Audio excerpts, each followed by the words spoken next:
السلام عليكم ورحمة الله وبركاته. أكم جرت فيا كيسني بجراتني تفتيرو إيرا بودا ولتي ديبين إيرا وجي كموني هجنا فيزا وقال ما نمون هجمتان أكسمس فيزا وقال ماتي نكاما وقال ماتي نمني بيرا رفو بربادن تجاجل كنا نبراني أرغتو أكسمس تجاجل كارغو نبراني أرغتو أكسمس وروني fiizaa ta'ee fiizaa waggaa lamaatiin dhufuu barbaadan warra as keessa jirtanii fi warri biyyarraa dhufuu barbaadanis ni danda'ama.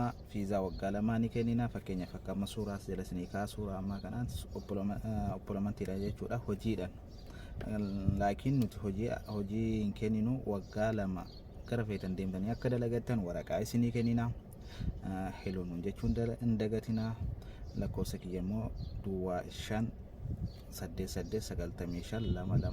kanaan qunnamnaan tajaajila kaargoo taaskii waan kamuu na biraa argachuu ni dandeessu. Kan isinirraa eegamu heloo jechuu qofa. Akkuma haasaa keenya ni guunna waadaa keenya. Assalamu alaikum. Fiizaan ammoo obboleessa keenya asirratti argitan kun torbee tokko keessa qofatti kan dhumatee kan bahee jechuudha. Guyyaa 2-3 akkasuma fakkaatee piroosesii isaa kan dura gisee biyya jalqabee ture. Saba tokko harkifatee ture as dhufee jennaan guyyaa 3 keessatti fiizaan isaa bahee inshallah obboleessi keenya sammuna ni dhufa jechuudha. Fiizaa hojiitiin yoo fiizanii miti. Waan hubachuu qabdan manni keenya jechuudha. Warroonni biyaas 230 akkasuma 200 qabatanii dhuftan biyyarraa jechuudha. Suni baay'ee rakkisaadha.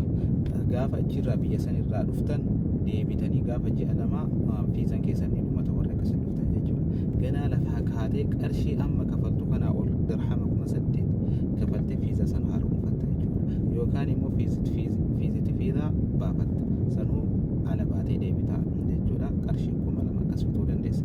Kanarra namni biyyarraa dhufu filatamaan gaariin kaminni yeroo tokkotti piroosesii isaa iqaama firii fiizaa waliin fiizaa waggaa lamaa fixatee dhufutu gaariidha. Ijoolleen hedduun mallaqa hagana ga'u baasanii dhufanii asitti immoo yeroo rakkatan ni argina.